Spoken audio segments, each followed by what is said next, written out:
हल्द्वानी से खबर, जहां पर 8 फरवरी को हुई हिंसा के बाद अब इस घटना में फरार चल रहे 9 आरोपियों के घर की कुर्की की कार्रवाई लगातार जारी है। पुलिस लगातार उनके घरों से संपत्ति को निकालकर कुर्क कर रही है और मुख्य आरोपी अब्दुल मलिक के घर पर दूसरे दिन भी कुर्की की कार्रवाई जारी है। यही अपडेट आपको बता रहे हैं। अब्दुल मलिक, जो कि मास्टरमाइंड है इस पूरे घटनाक्रम का, अरबों की संपत्ति का यह मालिक है। अब्दुल मलिक एक कॉन्ट्रैक्टर होने के साथ साथ ट्रांसपोर्ट और खनन का भी बड़ा कारोबार करता है।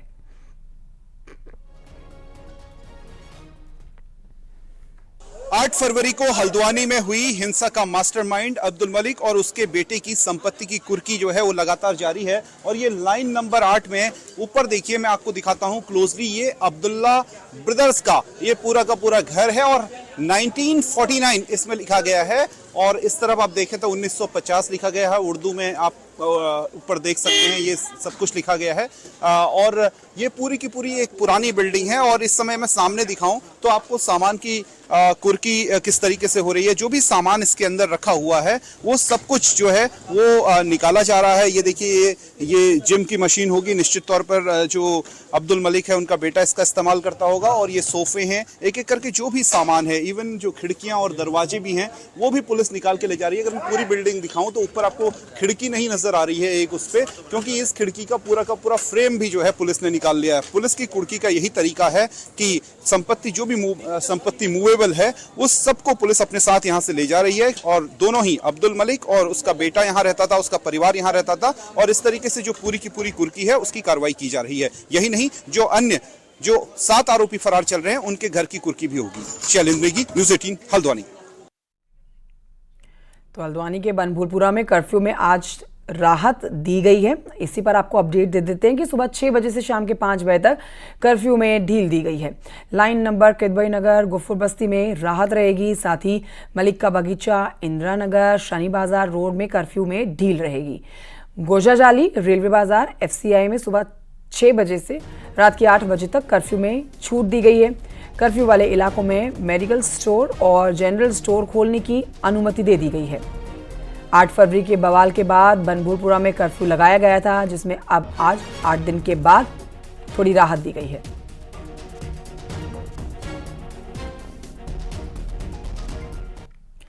बढ़ते हैं आगे, आपको बताते हैं प्रदेश के 35 लाख से ज्यादा अनुसूचित जाति के वोट बैंक को साधने के लिए बीजेपी ने अपने प्लान बी पर काम शुरू कर दिया है।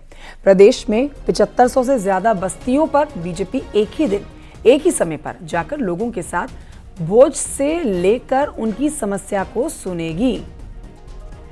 बीजेपी अब बस्ती संपर्क अभियान को करने जा रही है, जिसमें गली गली, बस्ती बस्ती में बीजेपी के कार्यकर्ता जल्द ही अनुसूचित जाति के लोगों के बीच जन संपर्क करते हुए नजर आएंगे।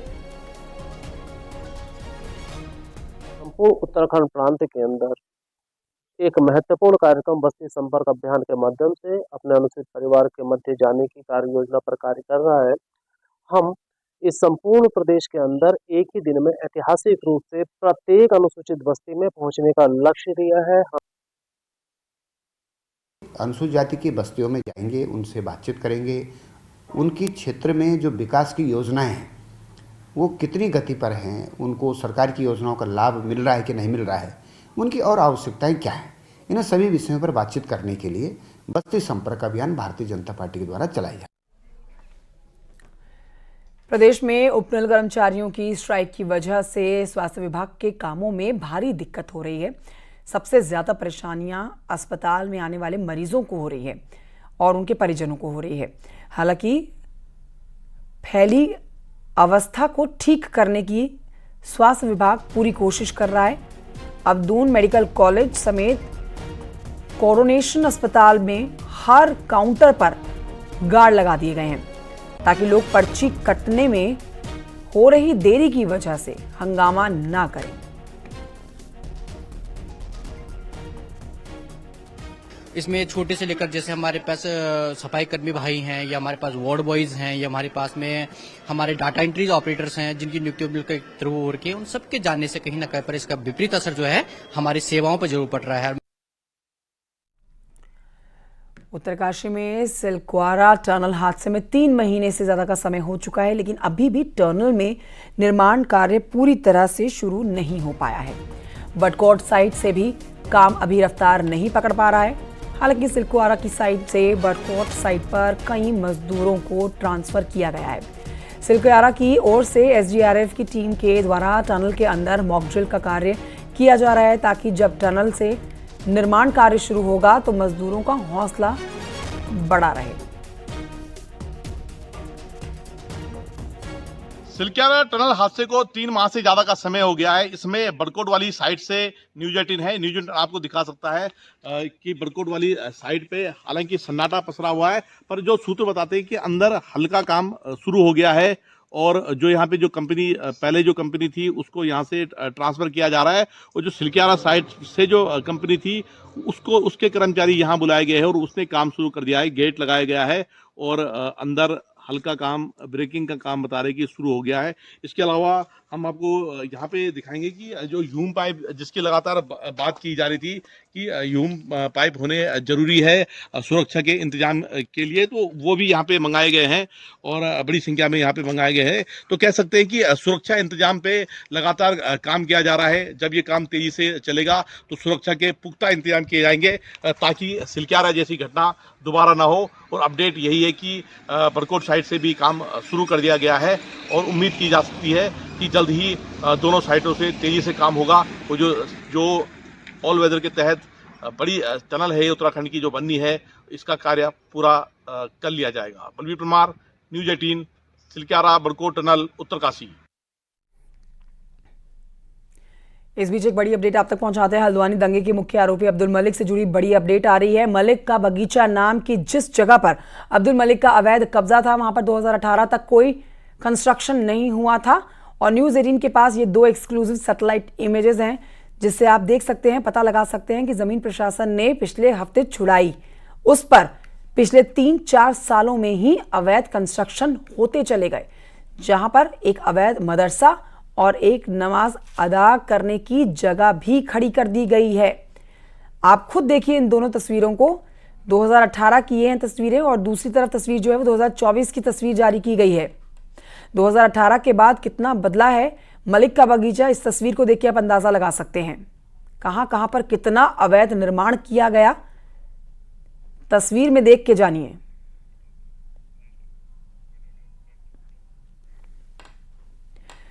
उत्तरकाशी में मौरी के ग्राम सभा सिरगा में मकान में भीषण आग लग गई और बीती रात आग लगने से 2 परिवारों को बड़ा नुकसान हुआ। आग के दौरान की तस्वीरें आप देख रहे हैं। भीषण आग, सारा सामान जलकर राख। हालांकि इस घटना में कोई जनहानि नहीं हुई।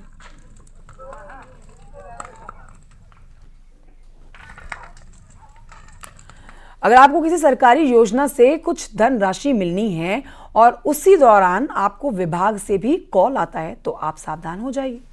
कहीं आप साइबर फ्रॉड के जाल में तो नहीं फंस रहे हैं। देखिए रिपोर्ट।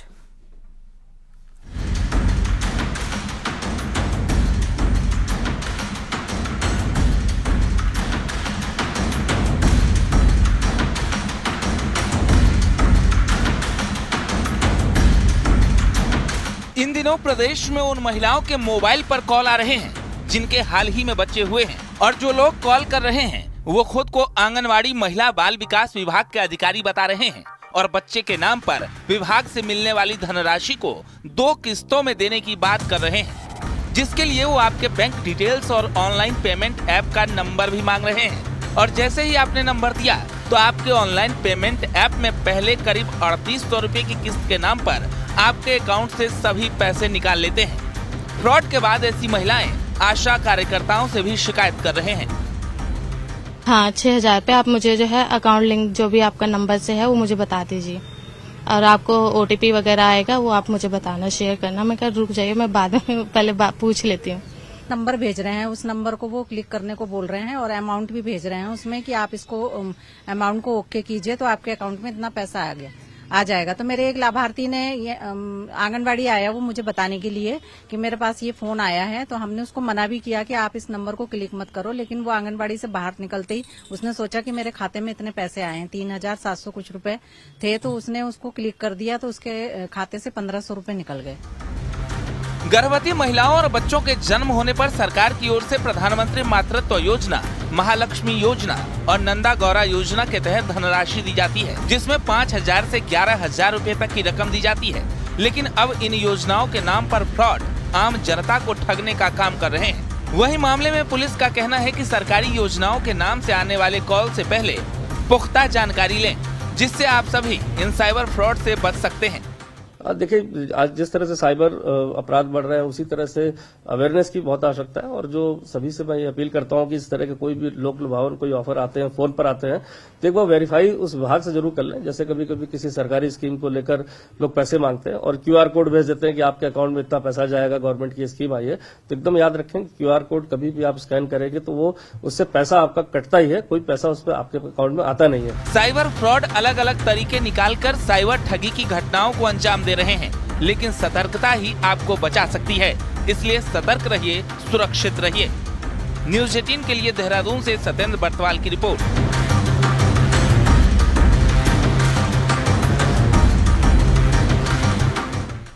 प्रदेश में रविवार से मौसम का मिजाज बदलने जा रहा है। 18 से 22 फरवरी तक के लिए मौसम विज्ञान केंद्र की तरफ से बारिश और बर्फबारी का पूर्वानुमान जताया गया है। 18 तारीख को प्रदेश के उत्तरकाशी, रुद्रप्रयाग, देहरादून, टिहरी में कहीं कहीं पर बारिश देखने को मिलेगी। तो वहीं 19 तारीख को प्रदेश भर में ज्यादातर हिस्सों में बारिश का अंदेशा है। मौसम विज्ञान केंद्र की तरफ से 19 और 20 तारीख को ऑरेंज अलर्ट जारी किया गया है। ज्यादातर हिस्सों में बारिश की संभावना देखने को मिलेगी। 3500 मीटर से ऊपर के इलाकों में बर्फबारी का अंदेशा है। 21 और 22 फरवरी के लिए मौसम विज्ञान केंद्र ने येलो अलर्ट जारी किया है।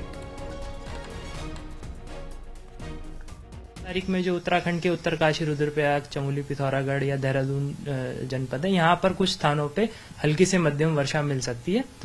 साथ ही गरज चमक के साथ जो है बारिश भी हो सकती है।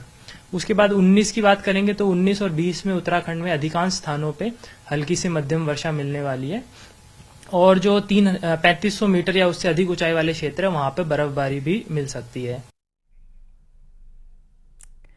पहाड़ों में पिछले दिनों हुई बर्फबारी के बाद सैलानियों का तांता लगा हुआ है। विश्व प्रसिद्ध पर्यटक स्थल औली में लगातार पर्यटकों की संख्या बढ़ रही है। पर्यटक यहां पर बर्फीली वादियों का लुत्फ उठा रहे हैं, स्कीइंग का भी लुत्फ उठा रहे हैं।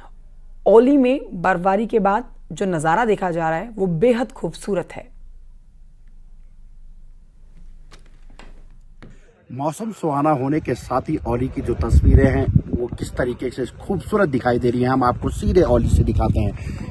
विश्व प्रसिद्ध पर्यटक स्थल औली बर्फबारी के बाद काफी खूबसूरत हो जाता है और यहाँ पे स्कीइंग करने के लिए या घूमने के लिए लगातार पर्यटक पहुंचते हैं। और आप देखिए किस तरीके से जो ये औली का 10 नंबर टावर का जो इलाका है वो इस समय बिल्कुल पर्यटकों से भरा हुआ है। धीरे धीरे यहाँ पे पर्यटक पहुंच रहे हैं और आज तो सैटरडे है, यानी कि कल संडे, तो ऐसे में छुट्टी के जो दिन है उस दौरान भी यहाँ पे पर्यटकों के पहुंचने की उम्मीद है। सैलानी यहाँ पे पहुंचेंगे, स्कीइंग करेंगे तो कहीं ना कहीं आने वाले दिनों में औली गुलजार हो जाएगा। वहीं अगर बात करें तो अगले 3 दिन के बाद पहाड़ों में मौसम बदलना है, तो ऐसे में कहीं ना कहीं बर्फबारी जब पहाड़ों में होगी तो एक बार फिर से पर्यटक धीरे धीरे औली का रुख करेंगे। उम्मीद है कि इस बार अच्छी बर्फबारी होगी तो कहीं ना कहीं जो स्कीइंग के कोर्स हैं गढ़वाल मंडल विकास निगम के पास, उनकी संख्या भी बढ़ती चली जाएगी। नितिन सेमवाल, न्यूज़ 18 औली। नेहरू पर्वतारोहण संस्थान की तर्ज पर होमगार्ड विभाग प्रदेश में पहला होमगार्ड पर्वतारोहण संस्थान खोलने जा रहा है। उत्तरकाशी में आरोहण नाम से होमगार्ड विभाग का संस्थान खुलेगा, जिसके लिए विभाग ने SOP तैयार कर ली है। दरअसल प्रदेश में पर्यटन के साथ साहसिक पर्यटन का स्कोप बढ़ रहा है, जिसके लिए बाहरी राज्यों से ग्रुप ट्रैकिंग कर आते हैं लोग और यहाँ पर आके ग्रुप ट्रैकिंग करते हैं। गाइडों की कमी की वजह से कई बार खुद ही ट्रैकिंग पर निकल जाते हैं और इसी वजह से जीवन खतरे में पड़ जाता है। अब इन सब बातों को ध्यान में रखते हुए होमगार्ड विभाग होमगार्ड पर्वतारोहण संस्थान आरोहण शुरू करने जा रही है, जहां होमगार्ड जवानों को पर्वतारोहण का पूरा प्रशिक्षण दिया जाएगा। आपको पता है उत्तराखंड राज्य में ट्रैकिंग के लिए भी बहुत से ऐसे पॉकेट्स हैं, सेक्टर्स हैं, जहां पे हमेशा लोकल स्थानीय लोग ही नहीं, प्रदेश के लोग ही नहीं, बल्कि देश और विदेश से भी लोग आके ट्रैकिंग के लिए बड़े इंटरेस्टेड रहते हैं। लेकिन कभी कभार गाइड और इन लोग के अभाव में वो लोग क्या करते हैं, अपने आप ही निकल जाते हैं, फिर वो खो जाते हैं और फिर स्थानीय प्रशासन शासन सबके लिए एक दिक्कत परेशानी का सबब बनता है। तो इसको भी हमने ध्यान में रखा है। एक छोटे से ब्रेक के लिए रुकना होगा, जल्द लौट रहे हैं।